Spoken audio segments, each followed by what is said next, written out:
பிரியமானவர்களே, ஆண்டவராகிய இயேசு கிறிஸ்துவின் நாமத்தில் இந்த காலை நேரத்தில் இயேசுவை தினம் பார்ப்போம் என்ற இந்த நிகழ்ச்சி மூலமாக உங்களை சந்திப்பதில் மிகுந்த மகிழ்ச்சி அடைகிறேன்.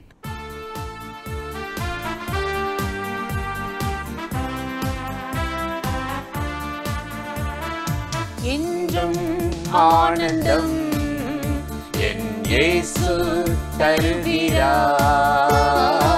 என்றும் ஆனந்தம் என் இயேசு தருகிறார்.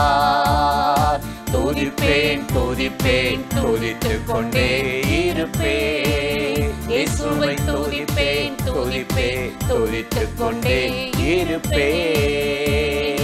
அல்லேலூயா ஆனந்தமே, அல்லேலூயா பேரின்பமே, அல்லேலூயா ஆனந்தமே, அல்லேலூயா பேரின்பமே.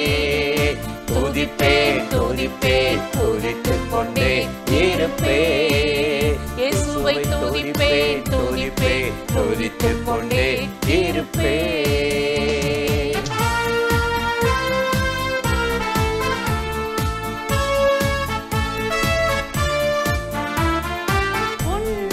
மறைவில் வல்லவர் நிழலில் என்றும் தங்குவே. உன்னதர் மறைவில் வல்லவர் நிழலில் என்றும் தங்குவே. தேவனை நோக்கி அடைக்கல பாறை என்றே சொல்லுவே.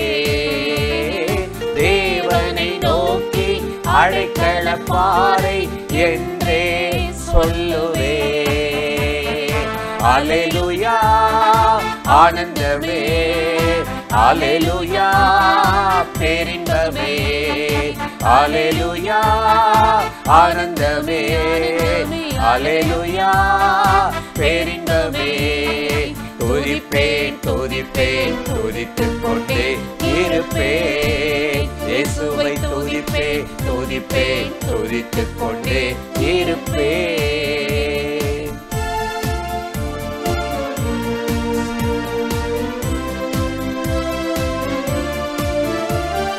தமது சிறகால் என்னை மூடி காத்து நடத்துவார்.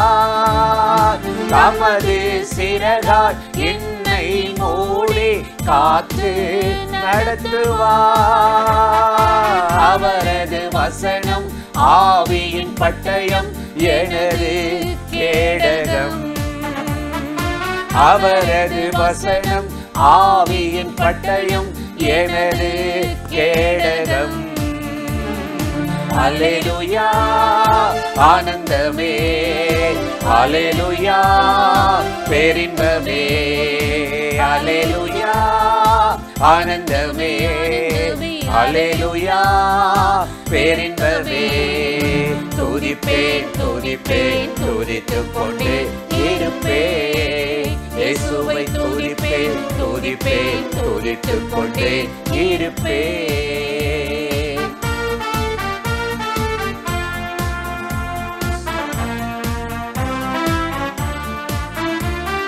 வழிகளில் எல்லாம் என்னை காக்க தூதர்கள் எனக்குண்டு. வழிகளில் எல்லாம் என்னை காக்க தூதர்கள் எனக்குண்டு. பாதம் கல்லில் மோதாமல் காத்து கரங்களில் ஏந்துவார். பாதம் கல்லில் மோதாமல் காத்து கரங்களில் ஏந்துவார். அல்லேலூயா ஆனந்தமே, அல்லேலூயா பேரின்பமே, அல்லேலூயா ஆனந்தமே, அல்லேலூயா பேரின்பமே. துதிப்பேன் துதிப்பேன் துதித்துக் கொண்டே இருப்பேன். இயேசுவை துதிப்பேன் துதிப்பேன் துதித்துக் கொண்டே இருப்பேன்.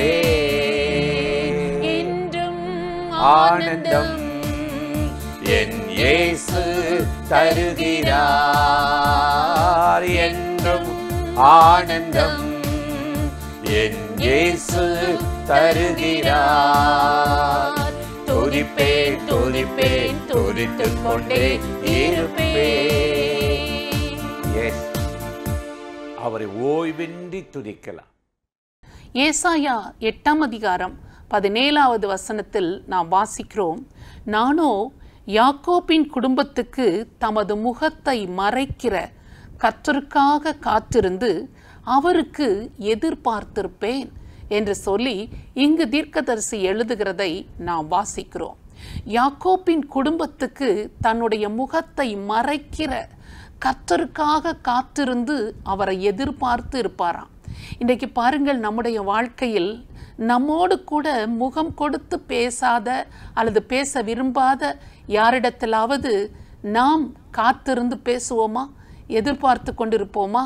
ஆனால் இங்கு தீர்க்கதரிசி சொல்லுகிறார், யாக்கோபின் குடும்பத்துக்கு தன்னுடைய முகத்தை மறைக்கிற கர்த்தர், முகத்தை காண்பிக்கிற கர்த்தர் அல்ல, தன்னுடைய முகத்தை மறைக்கிற கர்த்தருக்காக இவர் காத்திருந்து எதிர்பார்த்து கொண்டிருப்பாராம். முகத்தை மறைக்கிற கர்த்தருக்காக ஏன் காத்திருக்க வேண்டும் என்ற ஒரு கேள்வி நமக்கு எழும்பும் அல்லவா?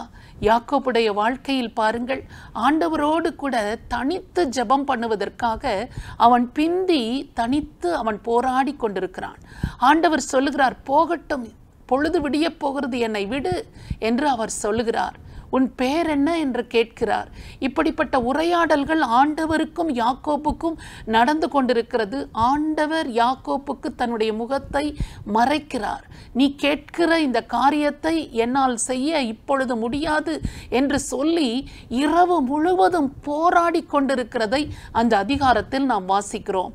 அவன் போராடுகிறான். இல்லை ஆண்டவரே, நீர் என்னை ஆசீர்வதித்தாலோ ஒழிய நான் உம்மை போக விடமாட்டேன். காரணம், கடந்த நாட்களில் உம்மை நான் துக்கப்படுத்தினது உண்டு.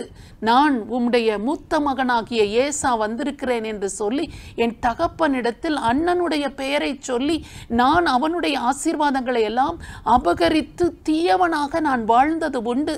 ஆனால் இப்பொழுது என்னுடைய வாழ்க்கையில் ஆண்டவரே, உம்முடைய ஆசீர்வாதம் எனக்கு வேண்டும், உம்முடைய மன்னிப்பு எனக்கு வேண்டும், உம்முடைய கிருபையில் நான் பலப்பட வேண்டும் என்று சொல்லி ஆண்டவரிடத்தில் அவன் போராடுகிறான்.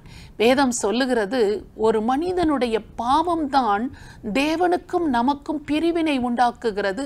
அவர் நமக்கு செவி கொடுக்க முடியாதபடி பெரியதொரு தடையாக இருக்கிறது. ஆண்டவர் தம்முடைய முகத்தை மறைத்து கொள்வதற்கு அதுதான் காரணமாக இருக்கிறது. காரணம், ஆண்டவர் பாவத்தை பார்க்க மாட்டாத சுத்த கண்ணன் என்று வேதம் சொல்லுகிறது. ஆண்டவர் பாவியோடு கூட முகத்துக்கு முகம் நேரடியாக பேச முடியாத நிலைமையில் இருக்கும் பொழுது இந்த யாக்கோப்பு முகத்தை மறைக்கிற கர்த்தருக்காக காத்திருந்து, ஆண்டவரே, நான் பாவம் செய்த மனிதன்தான், ஏமாற்றின மனிதன்தான், இன்னொருவருடைய ஆசீர்வாதத்தை அபகரித்த மனிதன்தான், நீர் எனக்கு மன்னிப்பு தந்து என்னை ஆசீர்வதிக்க வேண்டும் என்று அவன் காத்திருந்து எதிர்பார்த்து ஆண்டவரை நோக்கி அவன் போராடி ஜெபித்தது நிமித்தமாக ஆண்டவர் சொல்லுகிறார், நீ போராடி மேற்கொண்டு விட்டாய், தேவனோடும் மனிதனோடும் போராடி மேற்கொண்டு விட்டபடியால் இனிமேல் நீ யாக்கோப்பு அல்ல, இனிமேல் உன்னுடைய பெயர் இஸ்ரவேல் என்று எண்ணப்படும் என்று சொல்லி அந்த இடத்தில்தான் இஸ்ரவேல் என்ற பெயரை யாக்கோப்பு பெற்றுக்கொள்கிறதை நாம் வாசிக்கிறோம். இன்றைக்கு நம்முடைய வாழ்க்கையிலும் பாருங்கள், ஆண்டவர் தம்முடைய முகத்தை நமக்கு மறைக்கிறதற்கான அநேக காரியங்கள் நம்மிடத்தில் இருக்கிறது.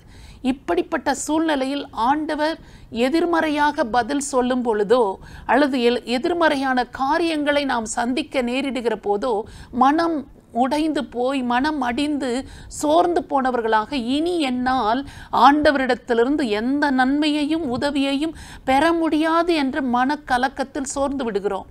ஆனால் யாக்கோப்புக்கு தன்னுடைய முகத்தை மறைக்கிற கர்த்தருக்காக காத்திருந்து அவரை நோக்கி எதிர்பார்த்து நம்மை தாழ்த்தி இந்த யாக்கோப்பை போல நாம் ஜெபம் பண்ணுவோமானால் ஆண்டவர் நம்மையும் மன்னித்து நமக்கும் இறங்கி ஆசீர்வாதத்தை நம்முடைய வாழ்க்கையிலும் தர வல்லமை உடையவராக இருக்கிறார். அந்த ஆண்டவரை நோக்கி நாம் இப்பொழுது ஜெபிக்கலாமா? பரிசுத்தமுள்ள நல்ல தகப்பனே, இந்த அருமையான காலை நேரத்திற்காக உம்மை நன்றியோடு ஸ்தோத்தரிக்கிறோம்.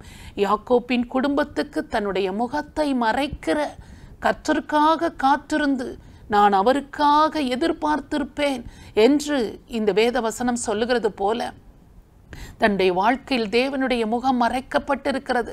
நான் எதிர்பார்த்திருக்கிற காரியம் நடக்கவில்லை, இந்த காரியம் எனக்கு கைகூடி வரவில்லை, ஆண்டவர் எனக்கு எதிராக செயல்படுகிறாரோ, நான் ஆண்டவருக்கு எதிராக நடந்தது நிமித்தமாக ஆண்டவருடைய கை எனக்கு விரோதமாக இருக்கிறதோ என்றெல்லாம் மனம் கலங்கி நிற்கிற உம்முடைய பிள்ளைகள் ஆண்டவரை இப்பொழுது உம்முடைய இரக்கத்தை பெறுவதற்கு உமக்காக காத்திருந்து உம்மையே எதிர்பார்த்து நீர் என்னை ஆசீர்வதித்தாலே தவிர உம்மை நான் போக விட மாட்டேன் என்று போராடி ஜெபம் பண்ணி ஆண்டவரே வெற்றி பெற ஜெயத்தை எடுத்துக்கொள்ள ஒவ்வொருவர் வாழ்க்கையிலும் நீர் உதவி செய்ய வேண்டும் என்று இயேசு கிறிஸ்துவின் நாமத்தில் ஜெபிக்கிறோம் நல்ல பிதாவே, ஆமென். இந்த நிகழ்ச்சி உங்களுக்கு மிகுந்த ஆசீர்வாதமாய் இருந்திருக்கும் என்று நிச்சயமாக நாங்கள் நம்புகிறோம். நீங்கள் பெற்றுக்கொண்ட நன்மைகளை எங்களோடு கூட பகிர்ந்து கொள்ளுங்கள், மற்றவர்களிடத்திலும் ஷேர் பண்ணுங்கள். கர்த்தர் உங்களை ஆசீர்வதிப்பாராக. ஆமென்.